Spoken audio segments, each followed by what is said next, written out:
A'udzubillahi minasyaitonirrajim. Bismillahirrahmanirrahim. Asyhadu an la ilaha illallah wa asyhadu anna Muhammadar Rasulullah. La ilaha illallah malikul haqqul mubin. Muhammadar Rasulullah sadiq wa'dil amin. Subhanallah wa bihamdihi subhanallahil azim wa astaghfirullah. Sallallahu ala Muhammad sallallahu alaihi wasallam, sallallahu ala Muhammad sallallahu alaihi wasallam, sallallahu ala Muhammad sallallahu alaihi wasallam.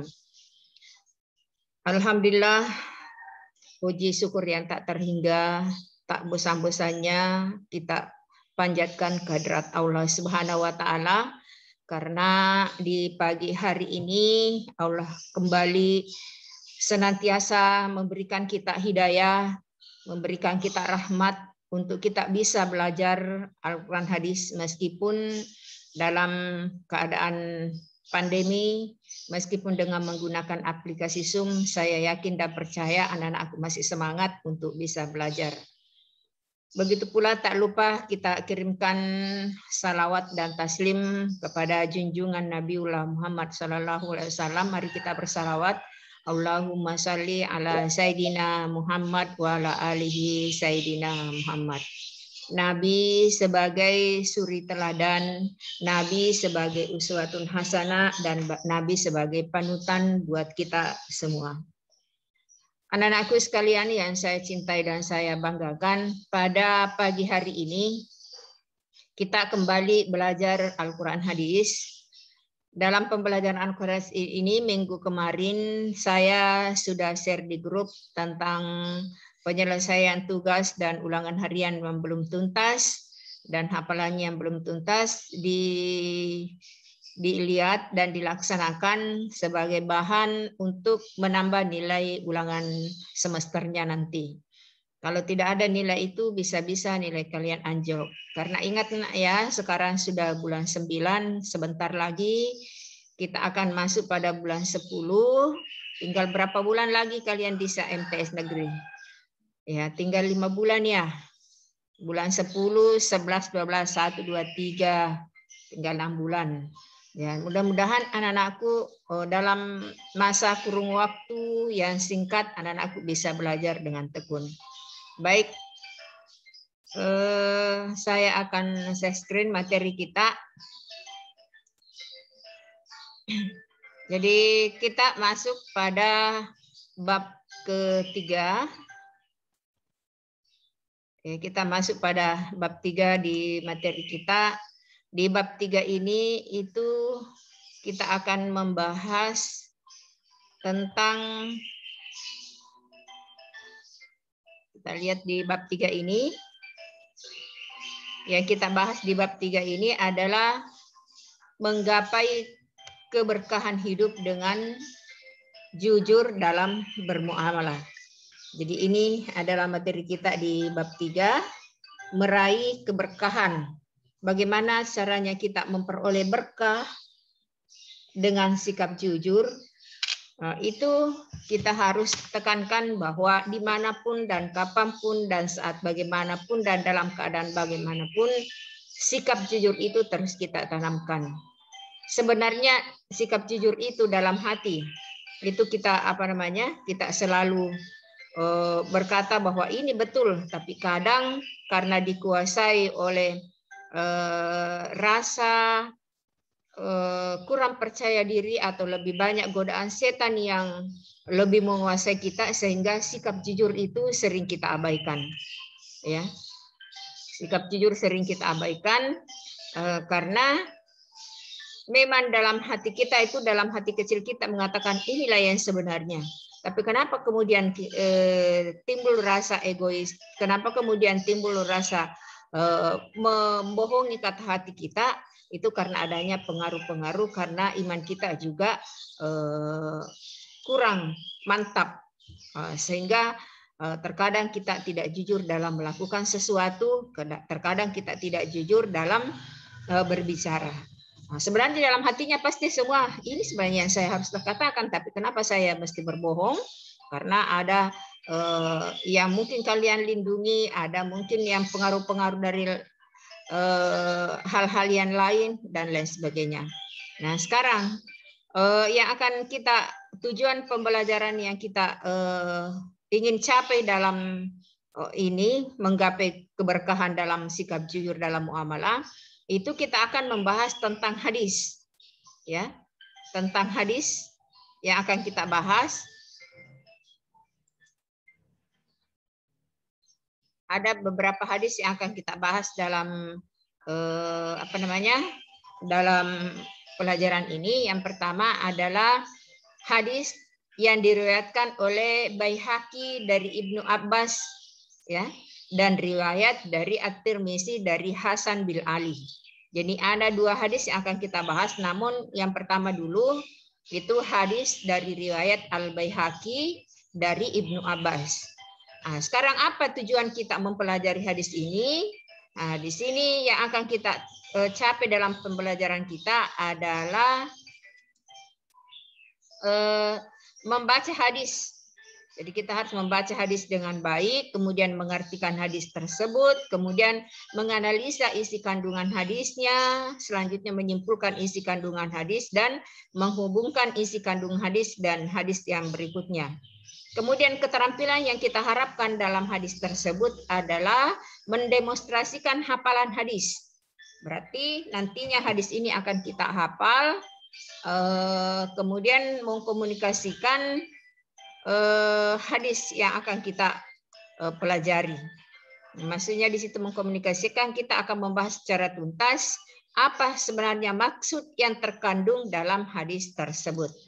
Nah, sekarang kita lihat dulu pembahasan awal dari hadis dari Al-Baihaqi dan hadis dari At-Tirmizi. Di sini ada gambar transaksi dalam bermuamalah, khususnya dalam bidang ekonomi.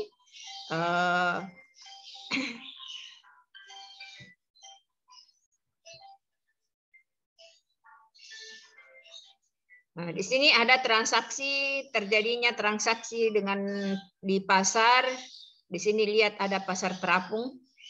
Penjual menggunakan perahu untuk melaksanakan transaksi jual beli. Dalam transaksi jual beli itulah diharapkan ada kejujuran antara penjual dan pembeli. Karena kapan tidak kita jujur dalam melakukan transaksi tersebut, maka salah satu di antara kita apakah penjual yang rugi atau pembeli yang rugi. Ya, namun kadang yang lebih banyak yang tidak jujurnya itu terletak pada penjualnya. Kadang dalam menakar dia mengurangi timbangannya, kadang dalam menimbang dia kurangi timbangannya, kadang pada saat dia kumpul-kumpul seperti ini, misalnya dia kumpul ini jeruk di atas piring yang seperti yang ada di gambar, yang bagus-bagusnya di atas, yang busuknya di bawah. Nah, nanti setelah kita sampai di rumah, Masya Allah, sedikira tadi bagus semua, ternyata yang di atasnya saja bagus, yang di bawahnya busuk. Nah, ini mereka tidak berlaku jujur. Berarti apa yang kita pelajari dalam surah Al-Mutaffifin dulu, bahwa celakalah bagi orang yang mengurangi timbangan dan takarannya. Itu adalah sumpahnya Allah yang terdapat dalam surah Al-Mutaffifin. Nah, sekarang di sini kita lihat pedagang yang jujur, ya. Pedagang yang jujur itu adalah sesuatu perlakuan yang sangat baik di mata manusia maupun terlebih lagi di mata Allah. Di sini orang yang suka berkata jujur akan mendapatkan 3 hal. Ini adalah slogan. Apa hal yang didapat oleh orang yang berkata jujur? Pertama, dia mendapat kepercayaan, kemudian dia dicintai oleh orang, kemudian dia dihormati orang karena sikap jujur yang mereka miliki. Jadi orang yang suka berkata jujur akan mendapatkan 3 hal: dipercaya oleh orang banyak, kemudian dicintai dan disukai oleh orang banyak, kemudian ada rasa hormat, ya, ada rasa hormat pada diri mereka. Ya, saya lihat dulu jangan sampai ada yang masuk. Tapi tidak, ya. Saya kembali ke share screen.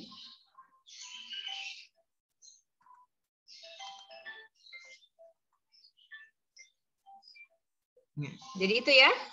Di sini antara penjual dan pembeli harus saling menghargai, harus saling menghormati antara satu dan lainnya. penjual jangan berbohong, pembeli juga jangan berkata kasar, dan harus mempunyai sifat yang lemah lembut untuk menghadapi pembelinya supaya orang lebih suka belanja sama kita. Nah, sekarang apa yang mesti kita peroleh dalam sikap jujur? Sikap spiritual. Di sini sikap spiritual di sini menyangkut masalah tentang nilai keagamaan yang kita peroleh. Pertama, meyakini isi hadis bahwa Allah mencintai orang yang jujur. Itu sikap spiritual. Spiritual itu adalah menyangkut masalah keagamaan. Yang kedua adalah mengikuti kebenaran isi hadis tentang sikap jujur. Itu tujuannya. Kemudian menunjukkan sikap jujur dalam muamalah. Itu yang diharapkan, sikap yang diharapkan kepada kita setelah kita mempelajari hadis tersebut. Ada 3 dalam sikap spiritualnya. Pertama, Allah mencintai orang-orang yang jujur. Yang kedua, kita mengikuti kebenaran perintah jujur. Yang ketiga, kita harus menunjukkan sikap jujur dalam bermuamalah. Muamalah di sini sudah masuk mulai daripada ekonomi, sosial, budaya, dan hukum ya. Itu muamalah masuknya. Tapi itu khusus untuk perekonomian itu terdapat pada jual beli, transaksi jual beli. Ya, selanjutnya sikap sosial di sini kita diwajibkan menampilkan sikap jujur dalam kehidupan sehari-hari. Ya, kemudian membiasakan sikap jujur dalam muamalah. Yang ketiga menunjukkan sikap jujur dalam muamalah.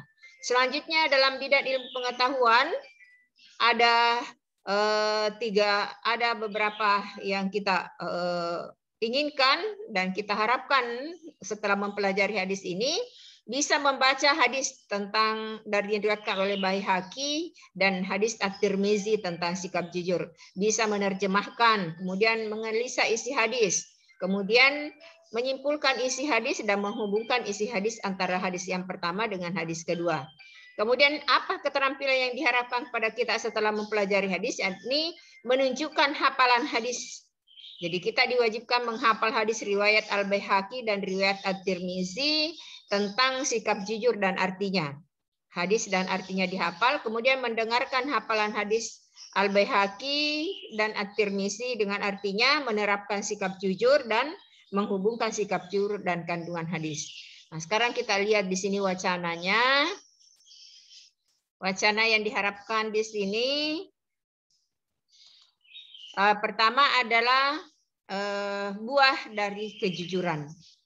Apa buah dari kejujuran? Apa hasil yang kita peroleh kalau kita bersikap jujur? Di sini Muslim adalah seorang yang jujur. Wacana bacaan ya, supaya kita bisa mengikuti, paling tidak kita bisa menanamkan hikmah setelah kita mempelajari atau membaca wacana ini. Ada ilmu yang kita dapatkan, ada pengetahuan yang kita bisa peroleh demi untuk bekal kita menghadapi kehidupan dunia, dan mudah-mudahan kita di akhirat nanti kelak akan selamat. Nah, sekarang Muslim adalah seorang yang jujur. Dia menyukai kejujuran dan selalu jujur lahir batin dalam perkataan dan perbuatan. Karena kejujuran akan membawa kepada kebaikan, dan kebaikan akan membawa ke surga yang merupakan cita-cita tertinggi bagi seorang Muslim. Kita kan semua mau masuk surga. Salah satu jalan yang diberikan kepada kita, yang ditunjukkan oleh Allah kepada kita adalah dengan senantiasa memiliki sifat jujur. Baik jujur dalam perkataan maupun jujur dalam perbuatan. Karena kapan kita tidak jujur, berarti kita sudah berdosa. Pintu untuk masuk surga, salah satu pintu untuk masuk surga itu sudah tertutup. Jadi kalau kita ingin bercita-cita untuk masuk ke dalam surga, maka milikilah sikap jujur, baik jujur dalam perkataan maupun jujur dalam perbuatan. Nah, sekarang bagi seorang Muslim, kejujuran adalah penyempurna keimanan. Sempurnanya keimanan seseorang itu salah satunya adalah memiliki sifat jujur, sekaligus pelengkap keimanannya. Kenapa dikatakan pelengkap keimanannya? Dan alangkah soleh dan solehanya kita sebagai seorang Muslim, dan alangkah tawadu Dan alangkah tawakalnya kita sebagai seorang muslim bila mana kita menyempurnakan keimanan kita setelah kita rutin melaksanakan ibadah, melaksanakan kebaikan-kebaikan yang lain, ditambah lagi kalau kita memiliki sikap yang jujur. Jadi kejujuran itu adalah penyempurna keimanan dan pelengkap keislaman. Allah memerintahkan untuk bertakwa yang pondasinya adalah kejujuran dan amanah. Kalau kita jujur berarti sudah ada amanah pada diri kita untuk melaksanakan apa yang menjadi tanggung jawab kita. Paling tidak tanggung jawab terhadap diri sendiri itu adalah melaksanakan segala perintah Allah dan menjauhi segala larangannya Allah. Apa amanah yang diberikan kepada kita sebagai seorang muslim, kewajiban yang diberikan kita sebagai seorang muslim yang merupakan pondasi dari agama kita adalah sholat. Jujur kepada kita, sudah rutin tidak kita melaksanakan sholat? Kalau tidak rutin melaksanakan sholat, berarti sudah tidak jujur. Sudah tidak amanah. Apakah jalan mencapai cita-cita tertinggi yakni masuk surga itu sudah masih terbuka? Ya, masih terbuka. Selama kita masih diberikan kesempatan untuk hidup di dunia, maka laksanakanlah segala apa yang diperintahkan oleh Allah dan jauhi segala apa yang dilarang oleh Allah Subhanahu wa taala. Salah satu jalan tersebut adalah jujur dan amanah dalam bersosialisasi, dalam berhubungan antara manusia yang satu dengan manusia yang lain. Nabi Shallallahu alaihi wasallam bersabda, dua orang yang berjual beli memiliki hak untuk memilih selama mereka belum berpisah. Jika keduanya jujur dan terus terang, keduanya akan diberkahi dalam urusan jual beli mereka. Namun jika keduanya dusta dan tidak terus terang, akan dilenyapkan keberkahan jual beli mereka. Nah, berkah itulah yang mesti kita raih. Dengan berkah berarti mendatangkan pahala. Dengan berkah berarti mempermulus atau menambah ibadah kita di sisi Allah. Kalau kita melaksanakan jual beli, baru kita selalu bersitegan dengan penjual dan pembeli, apakah ada berkah? Itu tidak ada berkah. Meskipun misalnya kita laksanakan jual beli, tapi kalau bersih tegang atau kita harus bertengkar dulu baru dengan pembeli, dengan penjual baru bisa dikasih, maka tidak ada berkah di dalamnya. Kalau tidak ada rasa syukur, tidak ada juga berkah. Tidak ada rasa jujur juga tidak ada berkah. Nah, misalnya, contohnya apa? Seseorang membeli misalnya 1 kilo lansat. 1 kilo lansat itu pembeli mengatakan, tidak cukup itu timbanganmu. Ditambah lagi oleh pembeli, dari penjual. Ditambahkan lagi. Sesudah ditimbang, sudah mau masuk kantongan, minta lagi ditambah. Ya, sudah marah-marah ini penjual. Kalau sudah marah-marah penjual karena kita minta tambah terus, maka tidak ada keberkahan. Ya, tidak ada nilai berkah yang kita lakukan dalam transaksi jual beli. Kalau ada keikhlasan, meskipun kita tidak minta, kalau penjual nambah ya kita terima, tapi jangan coba minta terus, ditambah terus pada penjual. Akhirnya penjual marah dan biasa mengatakan tidak usah beli, atau banyak sekali pilih-pilihnya. Akhirnya terjadi tidak ada rasa tidak enak terhadap penjual, maka tidak ada berkah. Sedapat mungkin transaksi jual beli yang kita lakukan ada rasa kenyamanan antara dua belah pihak. Pembeli senang dia membeli, penjual juga merasa senang memberikan. Yang jelasnya harus ada kejujuran. Nah, sekarang kejujuran dan amanah akan mengundang keberkahan dan membuka pintu rezeki yang tidak disangka-sangka. Dalam transaksi jual beli, bila mana kita memberlakukan kejujuran dan amanah, insya Allah akan membukakan pintu rezeki kita yang tidak disangka-sangka. Nah, sekarang rezeki yang tidak disangka-sangka itu seperti apa? Seperti janji Allah dan Rasul-Nya bahwa orang yang menjalankan perintah Allah dan menjauhi larangannya, maka Allah berkahi usahanya, memberikan rezeki dan jalan yang tidak dia sangka, dan membukakan pintu-pintu kemurahannya yang tidak didapatkan oleh orang lain dengan usaha, kerja keras, kecerdasan mereka. Jadi dengan melaksanakan jual beli yang jujur dan amanah, Allah membukakan pintu rezeki karena janji Allah sudah mengatakan bahwa Dengan menjalankan perintah Allah dan menjauhi segala larangannya, Allah membukakan pintu-pintu rezeki, pintu-pintu jalannya rezeki itu yang tidak pernah kita sangka-sangka. Yang kedua, orang yang bermuamalah dengan jujur dan amanah, mereka akan merasa nyaman dan senang bermuamalah dengannya. Itu tadi saya jelaskan. Bila terjadi transaksi antara penjual dan pembeli, sedapat mungkin kita menciptakan rasa nyaman, tidak bersih tegang, tidak memancing kemarahan penjual, juga tidak memancing kemarahan pembeli karena ketidakjujuran kita. Jadi yang harus kita laksanakan, baik pembeli maupun penerima sama-sama ada rasa senang dalam transaksi tersebut. Selanjutnya, mereka merasa aman dan tenang, jiwa mereka tunduk dan percaya sehingga ia mendapatkan kepercayaan dan kedudukan yang merupakan fondasi bagi muamalah yang baik, bersih, dan berkah. Jadi itu ya, dalam bermuamalah, dalam transaksi harus ada sifat kejujuran yang harus kita miliki. Nah, di sini ada sebuah hadis, camkan hadis berikut. Berarti kita harus memperhatikan hadis berikut. Pertama, Abu Zaid Al-Khudri radhiyallahu anhu berkata, seorang Arab pedalaman maksudnya, lewat membawa seekor kambing. Maka aku berkata, apakah engkau mau menjual kambingmu dengan harga 3 dirham? Orang Arab tersebut menjawab, tidak, demi Allah. Kemudian ia menjualnya dengan harga tersebut. Lalu aku ceritakan hal itu kepada Rasulullah. Rasulullah bersabda, ia telah menjual akhiratnya dengan dunianya. Tadi itu kan apa yang mesti kita, hikmah yang diambil dari hadis ini. Tadi hadis ini diriwayatkan oleh Sa'id Al-Khudri, mengatakan ada seorang penjual Arab pedalaman lewat di depan rumahnya. Kemudian dia berkata kepada orang tersebut, apakah kau akan menjual kambingmu dengan harga 3 dirham? Orang Arab tersebut mengatakan, tidak, demi Allah saya tidak menjualnya. Tetapi di lain tempat, kemudian ia menjual kambing tersebut dengan harga 3 dirham.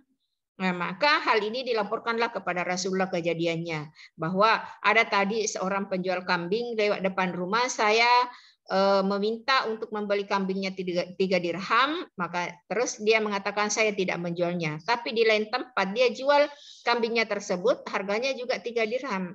Bagaimana tentang hal ini ya Rasulullah? Rasulullah bersabda, ia telah menjual akhiratnya dengan dunianya. Nah, di situ bahwa orang itu merasa tidak jujur. Kenapa kau beda-bedakan pembeli? Padahal harga yang kau patokan itu, harga yang dia tawarkan tadi itu 3 dirham. Dijualkan juga tidak 3 dirham. Kenapa tidak dijual pada pembeli pertama tadi? Nah, di sini Rasulullah bersabda bahwa dia telah menjual akhiratnya, juga menjual dunianya. Nah, itu berarti tidak ada keberkahan. Keberkahan yang didapat dari transaksi tersebut karena dia sudah berbohong. Padahal harga tersebut dia jual juga dengan harga yang sama kepada pembeli setelah ditawar tadi. Nah, sekarang kita lihat hadisnya. Hadis ini yang akan kita pelajari pada hari ini itu adalah hadis yang diriwayatkan oleh Baihaqi dari Ibnu Abbas radhiyallahu anhu atau yang diridai oleh Allah Subhanahu wa taala. Apa hadisnya itu? Hadisnya pendek-pendek ya. An Abi Abbas, dari Ibnu Abbas. Qala, dia berkata, qala Rasulullah sallallahu alaihi wasallam, Rasulullah sallallahu alaihi wasallam bersabda, ya ma'saral tujari, wahai pedagang, innakum sesungguhnya kalian, kada walaitum amran, kada walaitu amran, sesungguhnya kalian menguasai urusan yang telah dihancurkan, halaktul fihi umamul salifah, umat terdahulu, al-mikyalu wal mizan, yakni al-mikyal itu takaran, wal mizan adalah timbangan. Nah, saya ulang kembali, an an Ibni Abbas qala, dari Ibnu Abbas berkata. Jadi lihat ini penggalan artinya. An Ibni Abbas qala, dari Ibnu Abbas yang diridhai Allah Subhanahu wa taala berkata, qala Rasulullah sallallahu alaihi wasallam, Rasulullah sallallahu alaihi wasallam bersabda, ya ma'syaratul jari, wahai para pedagang, innakum qad wallaitun amrang halaktu fihil umamus salifa. Sesungguhnya kalian menguasai urusan yang telah menghancurkan umat terdahulu. Jadi innakum qad wallaitum, sesungguhnya kalian telah menguasai amrang halaktu fihi umamus salifa, yakni perbuatan umat terdahulu yang telah menghancurkan mereka. Apa yang telah menghancurkan mereka dari hadis ini? Al-mikyalu, yakni takaran, wal mizan, dan timbangan. Jadi Rasulullah SAW bersabda dalam hadis ini bahwa umat-umat terdahulu itu hancur. Umat-umat terdahulu telah menguasai urusan perdagangan dan mereka akan hancur nantinya. Karena apa? Al-mikyalu, yakni mengurangi timbangan, wal mizanu, dan takaran. Jadi ini hadis tentang bagaimana harusnya kita bersikap jujur dalam bermuamalah, dalam bertransaksi, dalam berdagang, dalam jual beli, karena pada umat Allah Subhanahu wa taala atau Nabi Muhammad SAW telah memberikan contoh kepada kita bagaimana umat-umat terdahulu hancur dalam dunianya, hancur dalam kehidupannya, karena mereka melakukan suatu urusan, mereka melakukan satu perdagangan, mereka melakukan suatu transaksi jual beli karena tidak jujur dalam al-mikyalu, takaran, wal mizanu, dan timbangannya. Jadi itu ya. Kita pelajari hadisnya dulu. Kita baca baik-baik dulu hadisnya. Nanti minggu depan kita bahas tentang kandungan hadisnya. Jadi saya ulang kembali, kita baca baik-baik. Ani Ibni Abbas qala, dari Ibnu Abbas berkata. Jadi itu penggalannya ya. Qala Rasulullah sallallahu alaihi wasallam, Rasulullah sallallahu alaihi wasallam bersabda, ya ma'syaral tujari, wahai para pedagang, innakum qad wallaitum, sesungguhnya kalian menguasai. Jadi yang dikuasai apa? Amran halakat fihil umamus salifah, urusan yang telah menghancurkan umat terdahulu. Jadi amran halakat fihil umamus salifah adalah urusan yang telah menghancurkan umat-umat terdahulu. Urusan apa yang dimaksud di situ adalah urusan tentang perdagangan, urusan tentang transaksi jual beli yang telah menghancurkan umat-umat terdahulu. Apakah yang menghancurkan mereka? Al-mikyalu, takarannya, mengurangi takaran, wal mizanu, dan mengurangi timbangannya. Jadi itu hadis dan artinya. Jadi dalam hadis ini dijelaskan bahwa kita tidak boleh hancur seperti orang-orang terdahulu. Karena apa? Karena kita mengurangi timbangan dan takaran kita dalam transaksi jual beli. Untuk minggu depan kita akan bahas tentang penjelasannya. Jadi hadisnya dulu kita baca, kemudian artinya tadi sudah diartikan. Minggu depan insya Allah kita akan bahas tentang penjelasannya. Jadi itu tadi hadis tentang Al-Baihaqi yang diriwayatkan oleh Ibnu Abbas, untuk kita jadikan pelajaran bahwa kalau kita harus menjadi umat yang tangguh, umat yang tidak hancur, harus jujur dalam takaran dan timbangan. Jadi itu ya. Untuk minggu depannya, insya Allah kita akan jelaskan tentang isi kandungan hadisnya, tentang hadis yang diriwayatkan oleh Al-Baihaqi dari Ibnu Abbas.